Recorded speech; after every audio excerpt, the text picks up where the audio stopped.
Well, good morning. I'm sorry, not even good morning. What am I talking about? A long day. Good afternoon, everybody. Thank you for dialing back in to another awesome Federal and Defense Innovation Ask Me Anything. Today's guest is none other than Lieutenant Colonel Martin Salinas. And I will be your host today. I'm VP of Federal Defense Ventures here at Capital Factory. But before we get started, let me just take a few minutes to provide our founder and CEO, Josh Baer, a couple minutes for just a few words on Capital Factory. Take it away, Erica. Capital Factory is the center of gravity for entrepreneurs in Texas. Thousands of entrepreneurs, programmers, and designers gather day and night, in person and online, for meetups, classes, and co-working. And with our team spread across the state in Austin, Dallas, Houston, and San Antonio, we meet all the best entrepreneurs in Texas and introduce them to the people that they need to meet most: investors, customers, and talent to grow their team. We watch all of this happen so that we have this unique insight into the market and use that to invest in all the best companies through our Texas Fund. And we've been the most active early stage investor in Texas since 2010. Awesome. Well, thank you, Josh, for providing those words. Really kind of sums up what Capital Factory is and what we do for our startups.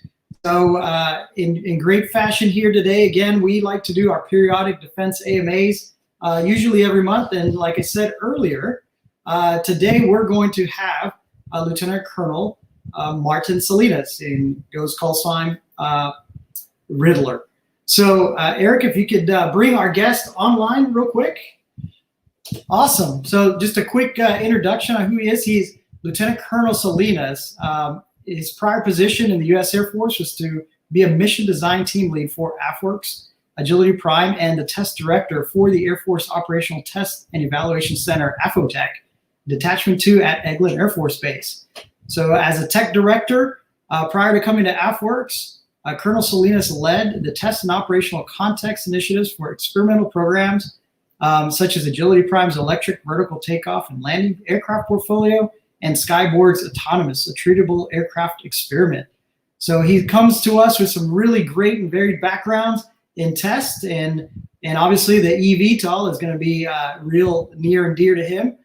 So without further ado, let's bring Colonel Salinas online. Hey, Riddler, how you doing? Hey, Jorge, how's it going? Oh man, it's going great. I'm so thankful and honored to have you in today's Defense AMA.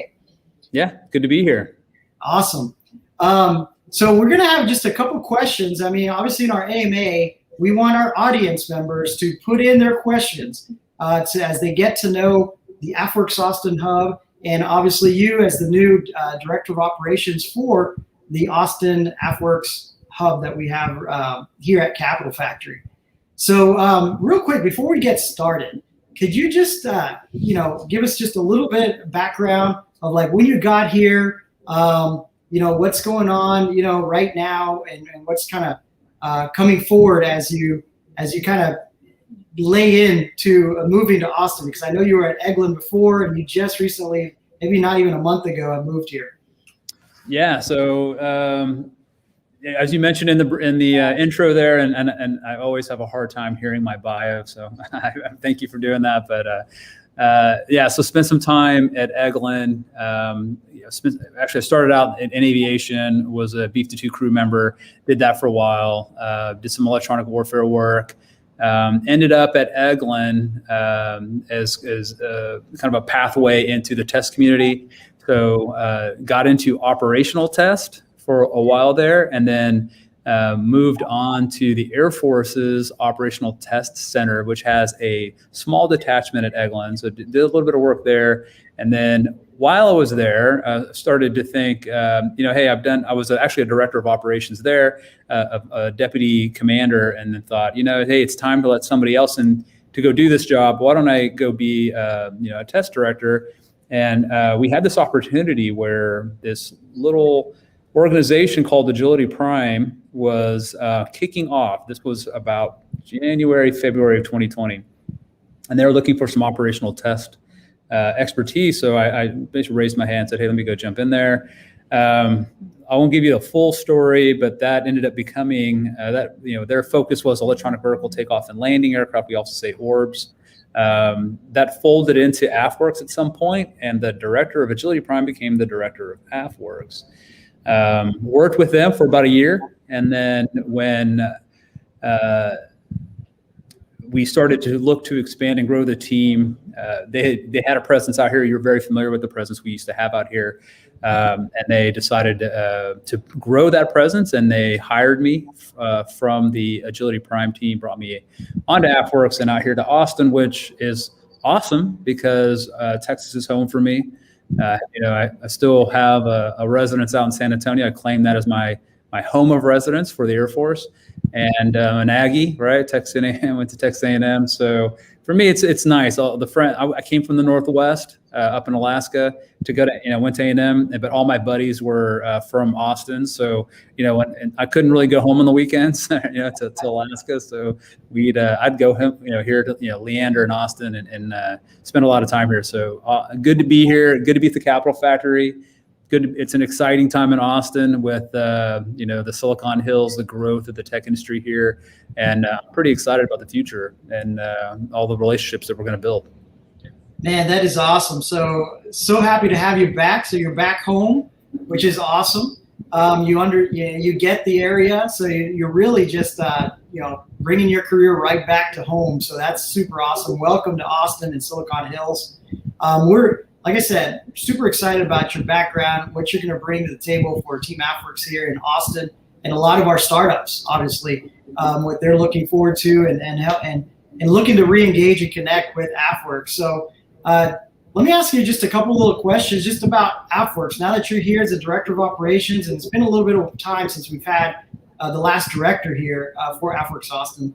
So can you briefly touch on some of the various departments in AFWERX as they are today, and what they do for the founders and startups within our community? Yeah, absolutely. So, we have a lot of capabilities in what I would say are some of our core competencies, right? We have what we call several divisions, and they have some deliberate approaches to dealing with what we call, tech transition and talent. Our first one is our Spark division. So that was really how AFWERX kind of started. They started with this idea of Spark. And that division really focused on what we say is our most precious resource, our people. Their mission was really to get after the culture, the innovation culture within our organizations, within the Air Force, and try to build and sustain that culture that, enabled our airmen and guardians. And if you don't know, for the audience, what this means is, we call everybody in the Air Force is an airman, and we now have Space Force, so we call them guardians, right? So what we wanted, and this was before we had guardians, but the whole idea was to build that culture of innovation, that safe space where people can take risks. They can get out of the norm and do things that are a little bit different, maybe take some calculated risks in order to get after some real-time challenges that they are facing day to day, right? To either make the job they're doing easier, increase their quality of life, and all those things. So really, the intent is kind of this inward-facing capability, take care of our people, and provide them with, again, that culture, that environment where they can basically get after more effective ways of accomplishing their mission. So again, Spark is our kind of our inward-facing capability, and there are ways that those innovations that they come up with, those problems that they get after trying to solve, could intersect with the startup community, because there may be some startups out there that have solutions to some of those problems. The more public-facing, probably the more likely interface with a lot of our startup community is what we call Air Force Ventures, AFWERX for short. Their mission is to partner with industry and make a lot of small bets on dual use technology.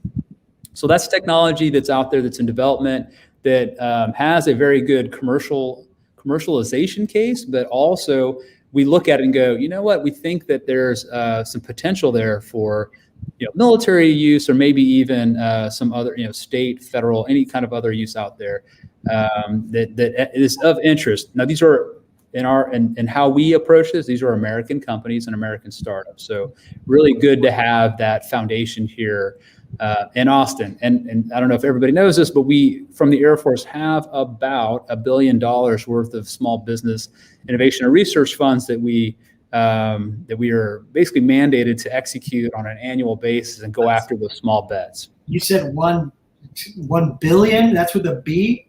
With a B, yeah, oh, bravo. Yeah, almost. We're not quite at $1 billion, but we're in the north of 900 million and growing. And wow. So that's, as you can imagine, that's a lot of money. Yeah. That's a lot of work. But it's important, right? So we want to get after getting that money to those American companies, as many as possible, with quality ideas in places that we think have, for us, strategic value. So I'm really happy to work. We're obviously working with the Small Business Association. This is our federal mandate. It's about 40% of all of the SBA money given to, I believe, the government, and we actually control all of the Air Force's money in that regard. And we look after sometimes some very focused topics of some technology spaces that we really want to get after. And then we also just do open topics where we say, hey, throw us your ideas, and we'll evaluate it and see if they fit within an area that we're interested in pursuing. So again, that's AFWERX, and I think that's a capability that a lot of your community would be interested in. So we talked about our people, again, our talent. We've talked about the tech, the industry that we partnered with, and then one important piece of that is, okay, great, we've got these great ideas, we've got these things we're going after. They're trying to solve problems. Trying to develop the American tech startup and industrial base. But transitioning that to commercialization, to operationalization is also very important. And we have a deliberate division that goes after that. We call that our prime division. As you remember, I talked about before, back in early 2020, the kickoff of Agility Prime was that first experiment into this prime concept, this transition arm that could exist out there. The first one was electronic vertical takeoff and landing aircraft. Again, we call those also ORBs, which stands for Omni Requirements Bus, or whatever you want to call it, to say, hey, you got this larger flying electrified aircraft that can handle various tasks like moving people, moving equipment, cargo, potentially autonomous at some point in the future. So that was the start. And nobody was asking for those aircraft. That's why it's a little bit different than the standard acquisitions approach, that we weren't going after a specific problem. What we did is we said, hey, let's look out there in an industry and a growth capability within American startup innovation, and let's put some horsepower behind it, right? Let's help America win in that category. Because if we don't, who is, right? So let's partner the government and with private industry and move this forward. So that's really what that prime concept came in, and to help them transition. We bring in the test. I came from the operational test community, gave them the kind of the test assets, the expertise, the government assistance, the money from the SITR small business funds I just mentioned, and really pull them across, try to get them as far across that finish line to commercialization and operationalization as possible. That has opened up. Now that is a prime division with multiple sub portions of it, multiple primes we call it. And we'll talk more about this, but next up, and which is really exciting, is our orbital prime, which will look at tackling some pretty some pretty interesting areas of space and looking at some innovative approaches to getting after, like debris remediation space and some other things. So again, those are some of the different intersections we'll see out there. A lot of opportunity to engage with the community, but really what's really exciting about what we're doing here is we've got this Austin hub. We're here nested within the Capital Factory. We see our presence here as a kind of a storefront and more of that public facing entity here. So startups can ideally come by, and we do have it on several occasions. Folks just come by and talk to us. Probably even better if they can schedule some time with us so we can really focus on what their needs are. But that's why we're here. We're here to be present. We're here to engage and here to build those relationships. Awesome. Well, no, thank you for that larger context, because I know a lot of things have been happening. I mean, my history. I was prior to AFWERX too, so I'm a big fan, right? But now we're kind of moving to AFWERX 2.0, and it's just, understanding those different capabilities or divisions that were established, I think are really important for our startups to understand, and a lot of the people in this innovation ecosystem to really understand. So thank you for going over AFWERX Spark, again, internal, looking at airmen problems, having airmen kind of solve and find great ways to do that. I'm here in Air Force Ventures, which really kind of is looking at how do you make those small bets? How do you use the SBA program, the SBIR program, in order to help seed some of these ideas, and either through open or specified topics. And then the last thing I heard was Prime, where you're looking at new industry areas, emergent industry areas where the Air Force has got keen interest in, and helping to help spur attention and traction within the Air Force in looking out for some of those startup communities and emergent industry areas that really need to energize for national security needs. So that is just super awesome. I actually want to go into some of the questions. We're starting to get a lot of questions from our audience right now. So it's an Ask Me Anything, so I don't want to monopolize their time. So let me take a gander here real quick at some of our first questions that we just received. And we have a question here from Josh Rubin. It says, hey, Martin and Jorge, is there any appetite for ready-to-perform assessments at AFWERX? What are the common methods in which readiness is determined today? Interesting. I'd be curious to learn a little bit more about that. And what regard are we talking about with readiness? Yeah, that's actually a really good question. That's a fairly broad topic. Yeah. Well, I would look at this as like ready to perform assessments at AFWERX. It's, I guess I'm imagining, again, I'm sorry that we don't have you here on the line to actually clarify, provide context, Ruben. But I'm thinking what he's saying is, you've got your startups, and, we've got some people that might have be very high on the TRL level, but just haven't grown into the market to scale. So what is the appetite within the Air Force and AFWERX to maybe create, maybe it's Prime, maybe it's Ventures, but what's the appetite to look at those high TRL and then maybe circumventing some of the development and going straight into scale and production? Yeah, so I mean, that is definitely baked in. I would say it's baked into the process. So if we look at the different ways in which we engage with technologies at different TRLs, so when we talked about Ventures, the money there is in different phases, right? So we talk about a phase one contract that we can get into with the company. It's a smaller dollar amount, so sometimes up to about $50,000-ish, depending on what we're doing at that time. And really, I mean, you're really looking at something at a very low TRL level, an idea, right? Maybe even a white paper. So that's kind of bend into that area where we'll evaluate these ideas, we'll evaluate that concept and decide, is this something that's worth, moving forward, right? Helping out to seed a little bit in that phase one. So when we look at phase two, typically, and the idea with the phase one is you're going to work towards building a customer base. You're going to build a prototype of some sort at some point, right? You're gonna go out and get investors. You're gonna get some excitement, and then phase two, someone would apply once they've had essentially a prototype, right? Something in hand. It may not be production ready, but it at least is working and can start demonstrating that technology. So that's really where we start to interface. Now Prime. So even in Agility Prime. When we were working in that area, we had phase ones, we had phase twos, we had everybody from different places within, I would say, that readiness level in electronic vertical takeoff and landing aircraft.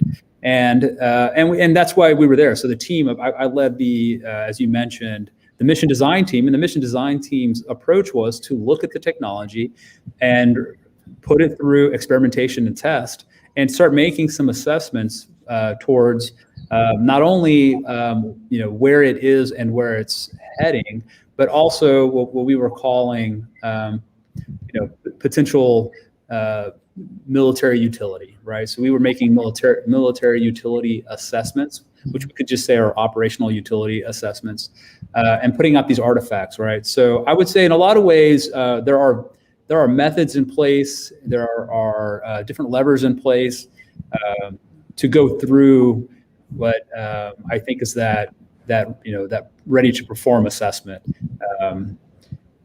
from different ways. If I would say even from AFWERX and into Prime. Okay. Yeah. We have another question here is our AFWERX fund, will AFWERX fund dual use solutions that may be more relevant to ground forces as opposed to Air Force? So are we willing to just be kind of joint in that nature? Yeah, love that question. Excellent question. So yeah, absolutely. And really, we are not, and that's what's I think so cool about what we're doing. We're not necessarily going after Air Force problems and trying to solve them, which we love to, right? Like if there's an opportunity to bring a win to our Air Force, right? I joined the Air Force because I obviously, have a lean towards the Air Force, but it doesn't matter if it's something that could actually benefit the Army, the Marines, any other joint force, absolutely. And one of the reasons why I'm here, and I didn't really mention that, and this is a great segue, is that our DoD innovation community is here. It's here in Austin. It's here at the Capitol Factory.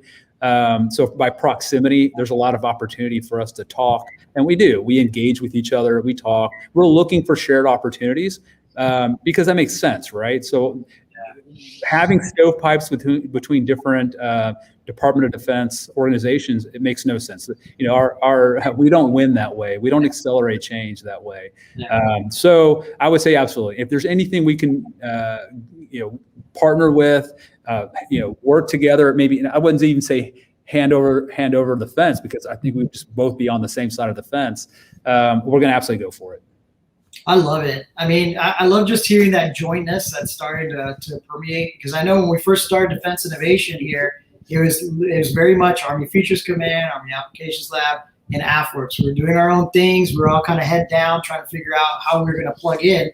But now to hear from you, Riddler, that there's crosstalk, and even if AFWERX is looking at potentially partnering to do, find solutions that can help the ground forces, that is pretty remarkable. And especially if you got $1 billion going to that, it really shows, to me, unity of effort, not only between the services, but in appropriations, right? We're doing the right thing for the taxpayer money by maybe even consolidating some of those efforts together by virtue of working together here on the ground in Austin. So that's really great news. And great question, Josh, by the way.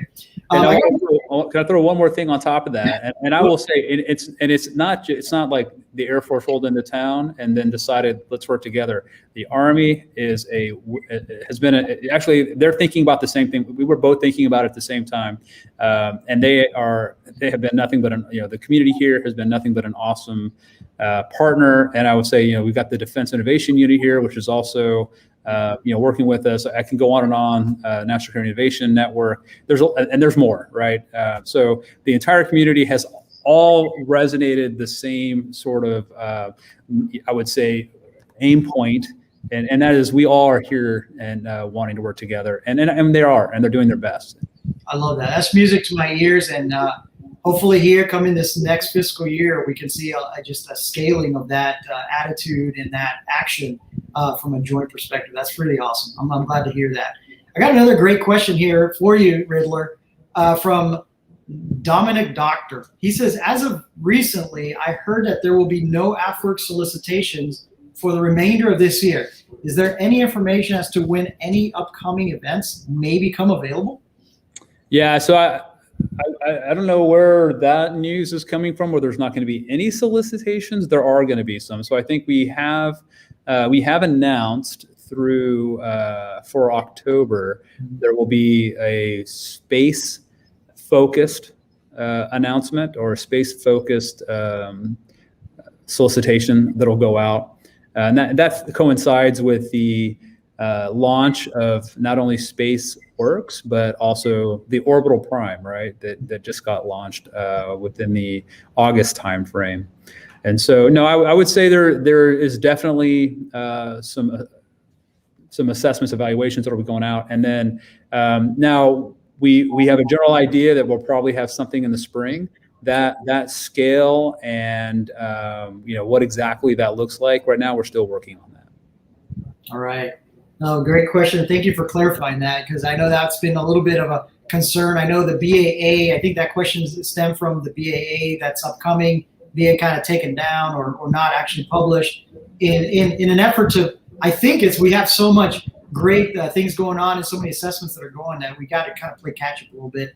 So it's really good to hear that other opportunities are going to be popping up here soon. So audience, keep that in mind. Capital Factory and my team will make sure that we help push out that message as soon as we get it alongside with AFWERX to make sure we get maximum attention to those new opportunities. So we got another great question here, Riddler, from Nigel LeBlanc. Good guy. I know him. I've talked to him recently, but he says, how do we connect with functional topic leaders for those opportunities that are coming?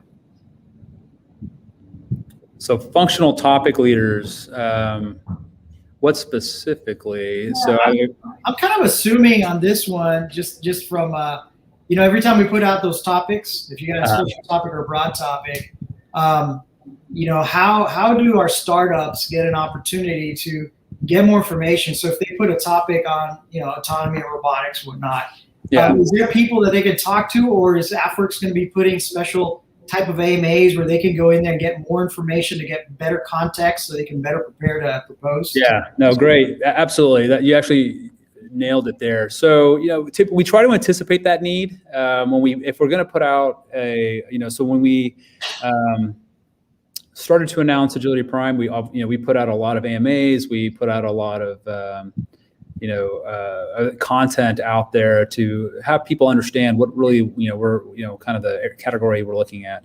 I believe we've had some space AMAs. We're going to have some in the near future. So, a good lead in here also is, in a couple weeks here on the 28th and 29th, we're going to have a Fed Supernova here in town.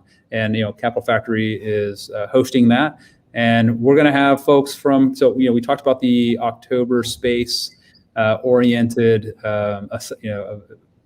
announcement that'll go out, or, Silver Sitter evaluations that will occur. You'll have an opportunity even then through some AMAs and some discussions we'll have during Fed Supernova to speak to some of those people and kind of figure out, what are they looking for, what are their interest areas and things like that. But I will say that also, and if this is more from a startup saying, hey, I'm just curious if they're interested in what I'm doing,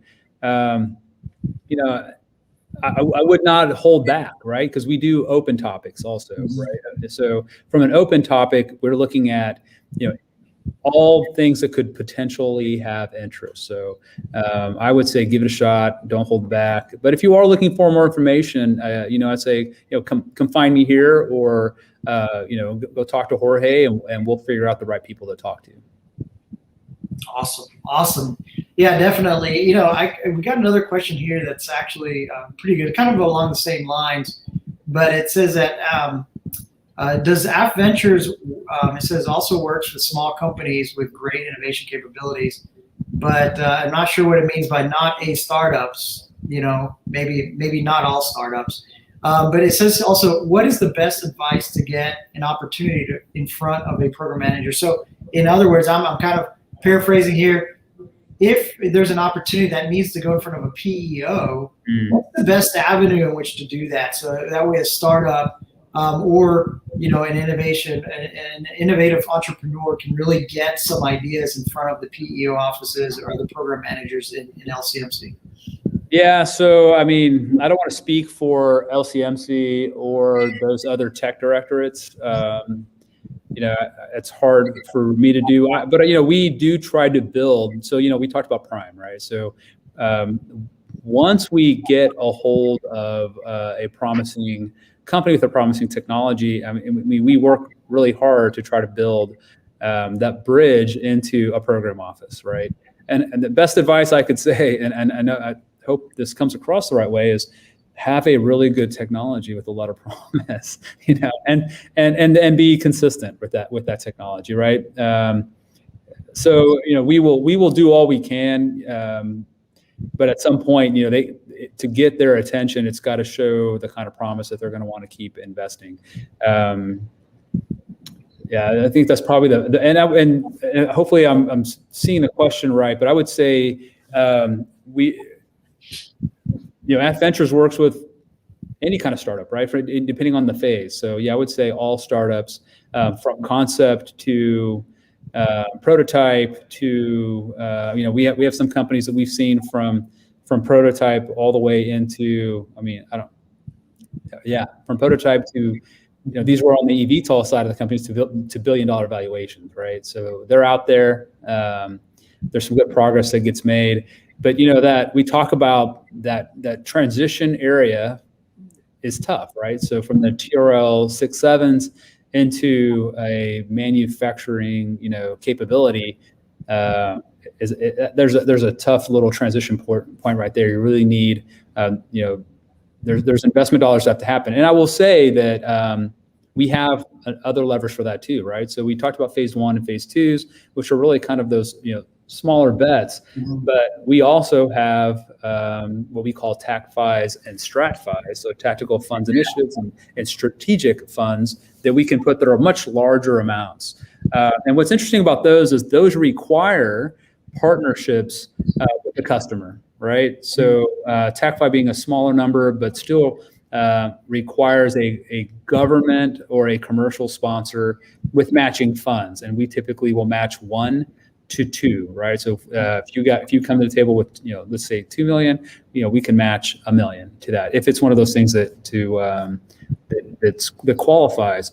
And to higher numbers, like to Strat-FIs, we have 2 companies in town that we have Strat-FIs with that are, I would say, up and running and relatively commercialized, if I'd say. And what's interesting about a Strat-FI is you have to be partnered with a PEO, program executive office level person, in order to start qualifying for that. So again, so that brings you some more money to get you closer to, I would say, a program of record. It also is, it requires that person to actually have that relationship also, which I think is helpful because it gets that technology out in front of those tech directorates who may need to have to make that decision. And that's interesting. Can you clarify with the Strat-FI and TAC-FI? I mean, that's a great program, but is that its own individual award, or is that additional funding to an existing phase 2 that's already been established? Because I think there's a little confusion sometimes in the ecosystem, whether it's something you compete for inherently on your own and you get a Strat-FI or TAC-FI, or is it really more of you're competing for additional dollars on an existing phase 2? So that is a great question, Jorge. I've always believed, and maybe you even know better than I do on this one, but I believe there are roads to an individual TAC-FI or Strat-FI, right?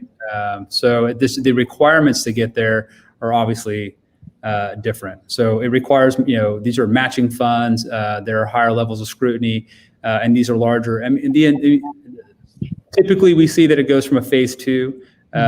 But to be honest with you, I'd have to get back to you if we have examples of companies that went straight. I know you can go straight to a phase 2. Yes. There is a process we call D2P2, so direct to phase 2. I would have to go back and look to see if we've had any direct to Strat-FI, TAC-FI. Yeah, that would be good, because I think again, historically thinking, I've always seen phase 2s that receive Strat-FIs as an addition to funding, but that may have changed. If we have direct to Strat-FI, that'd be super awesome. Yeah, I don't know of any examples, but I know it typically has been that way to give people more runway. Because if you look at what happens with transition with the program of record, if you look, and this is just government acquisitions and funding, right? So typically you have to program that money. So that can take 2 or 3 years to get that program funded, to get that money, programmed and funded. So the intent here is, so if you're on a phase 2 and there's a lot of promise, right, and you just need more runway to get to this PO who's like, I love your product, I just don't have the money right now. What we don't want is that company to be left, kind of out in the cold. So if it is a really promising technology and you've got a customer who's saying, I'm ready, I need some time to program that money, and then we're ready to start looking at this transition options. Again, that's where the TACFI and StratFIs come in. It's just that, hey, you've already shown, ideally through a phase 2, that this is heading in the right direction with your prototype. We've evaluated, this looks great. You're hitting all of your milestones that you said you were going to hit. Hey, there's a StratFi or a TACFI capability, and ideally it's to help keep you in that capacity to scale all the way to a program of record. I love it. Very informative. Thank you on that. We got another question from the audience from Judy Ayala.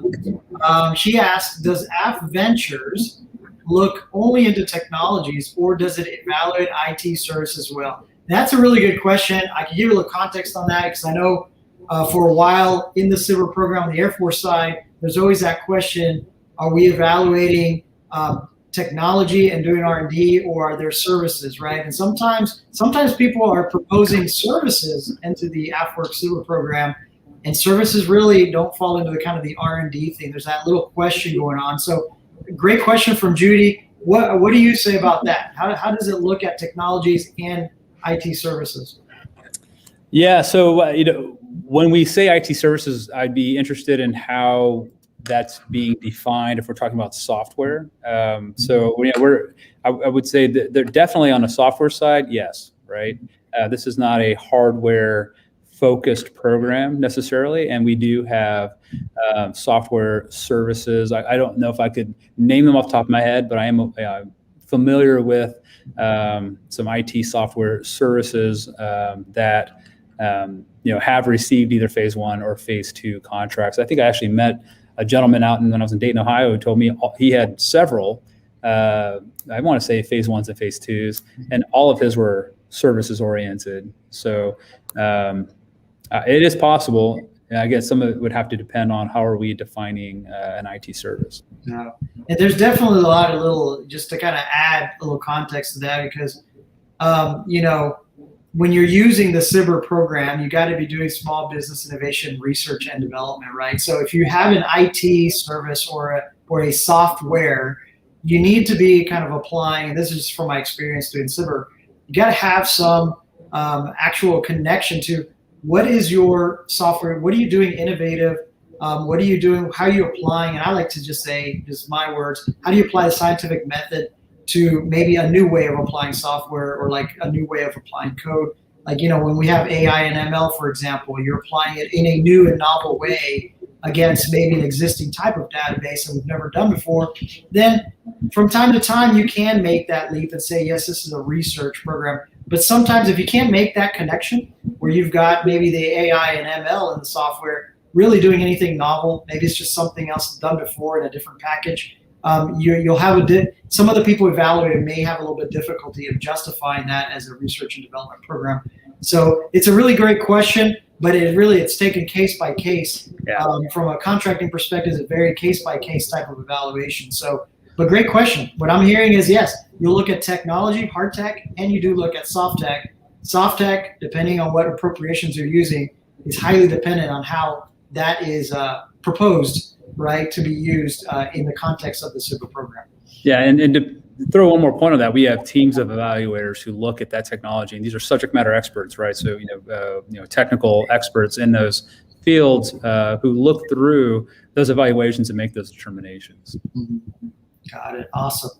And we got one here that's just a lot of people are itching and have been asking me this question, so you might have some updated information. So do you have any update to the cycle 21.2, 21.b decisions for the AFWERX SBIR consider?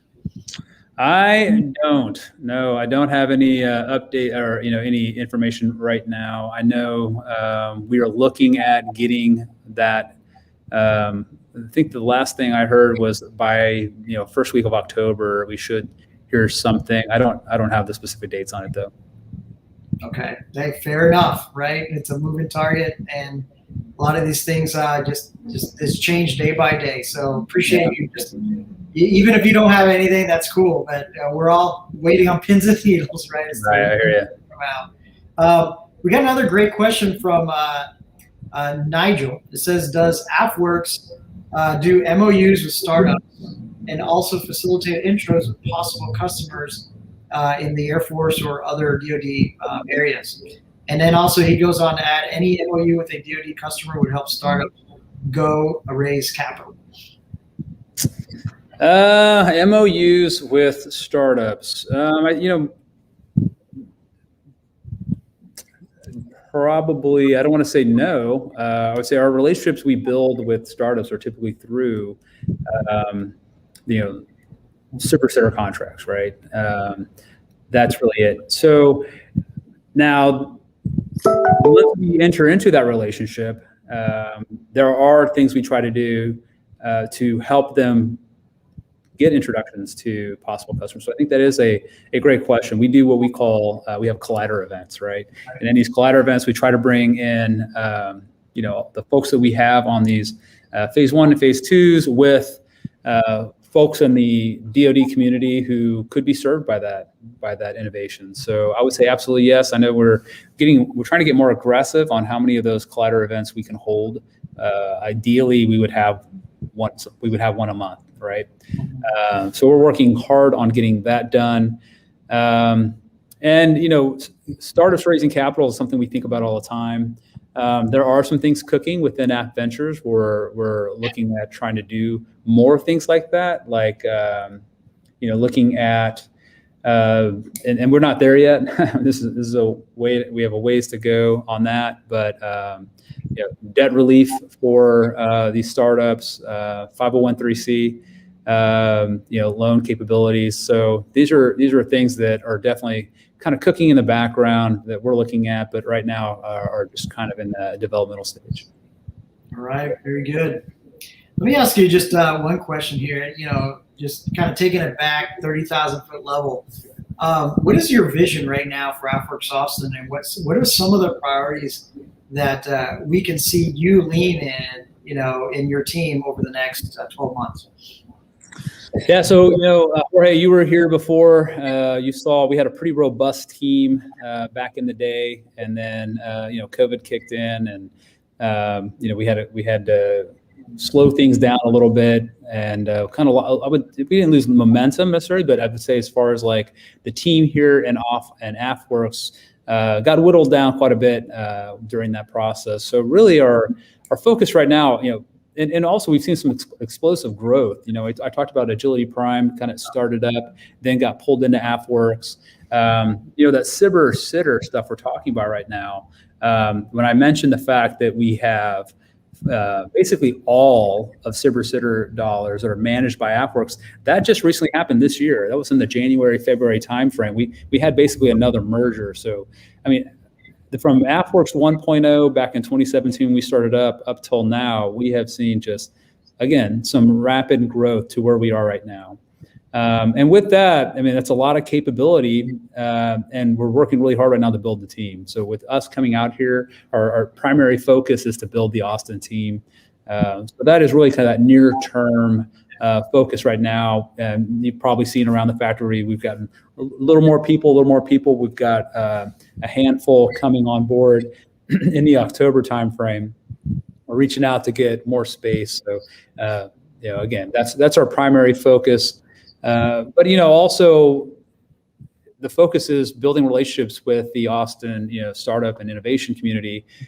And so while we build the team, we're going to unleash that team to get out there and interact and build those relationships also. And I mentioned a little bit about eVTOLs and orbs. The near term win we're looking at is commercialization and operationalization of that technology by about 2023. So we're working really hard there. And as you can imagine, to do that, you got to have the infrastructure in place.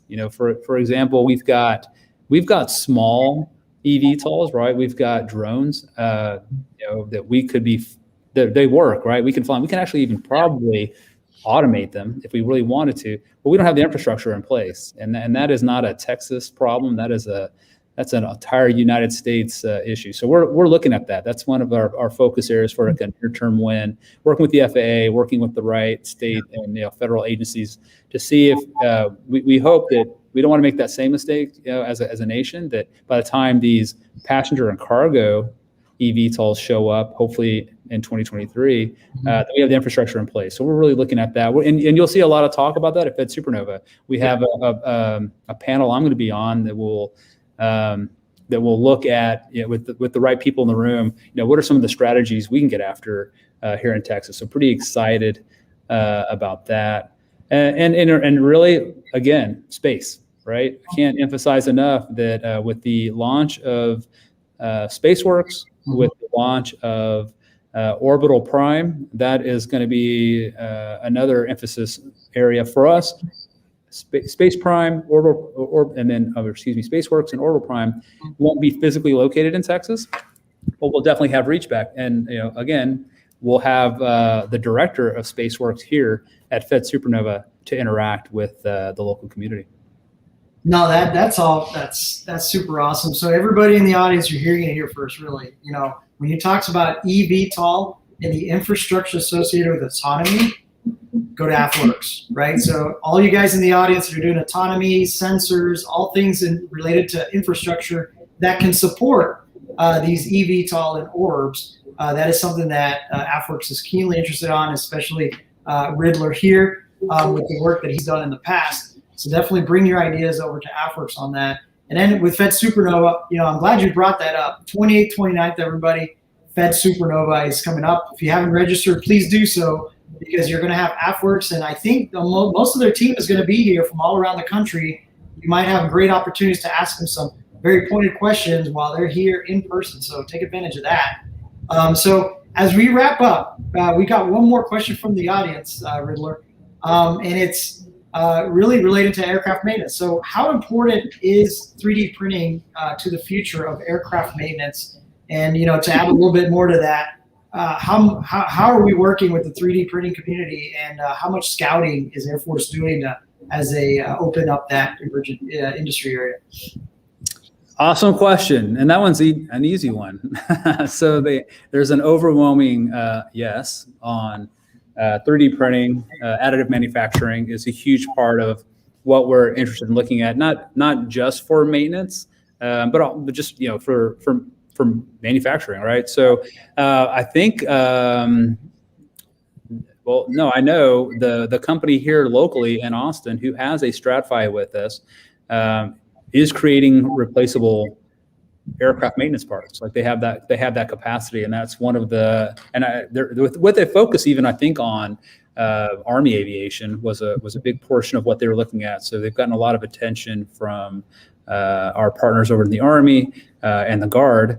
And they've been doing a lot of great work. So again, a resounding yes. And even when we evaluate a lot of the companies we work with, especially as you can imagine, with the new electronic vertical takeoff and landing aircraft, not only are they using simplified vehicle operations, right, and solid state functions, less moving parts, less need for fuels and lubricants.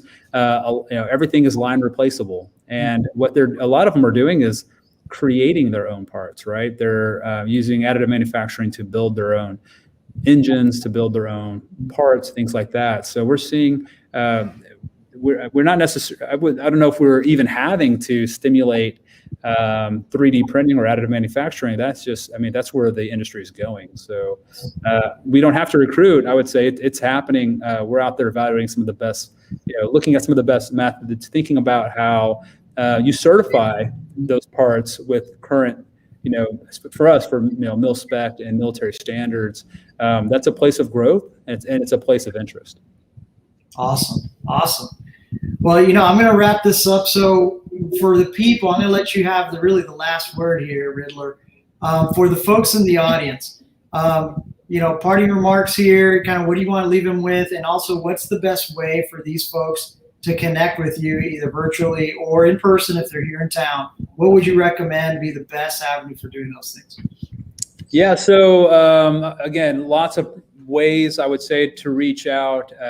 Again, through the Capital Factory staff's always an easy one. So if you're here working in their spaces, that's always an opportunity. I'm here. We're here on the first floor. We're not always here in person. I'm trying to be here as often as can. And when I talk about building the team, part of that is making sure that we have a more enduring presence. So we can take walk-ins, but I would say also reach out. I don't know if you have my contact information listed anywhere, but I'm also on LinkedIn. I take a lot of introductions there. My email address, if you're looking to reach out, is martin.salinas@afwerx.af.mil. So, lots of different ways to reach out to the team, and look forward to hearing from the community. Awesome, man. Well, it's been an honor and a pleasure always, Riddler, when you come on and just getting to know you here this month. And I'm really excited for this ecosystem to get to know you and some of your priorities. I think you're going to, this year, as hopefully COVID lets up a little bit, we can open up, see a lot more of our AFWERX team as you build it out, and really start bringing some great joint capabilities from our startups, right? Let's bring that unity of effort together to not only help Air Force, but our Army, our Navy, and our Guardians, right? To see what we can do to best move the needle on their national objectives. So again, thank you so much, Riddler. I'm going to go ahead and just, if everybody would just stay on for just a moment, we've got a quick blurb on Fed Supernova in case you haven't really heard or you'd like to register. We're going to put a quick little sizzle reel so you can see what that's about, and register quickly, because that's your chance to get to know Riddler and his team in person, and maybe get a little bit more information for any questions we didn't reach out to today or get answered today. So thanks again, Martin. You're awesome. Again, a patriot and a gentleman, and it was a pleasure to talk to you. Thanks, Jorge. Pleasure to be here. Look forward to meeting everybody. All right.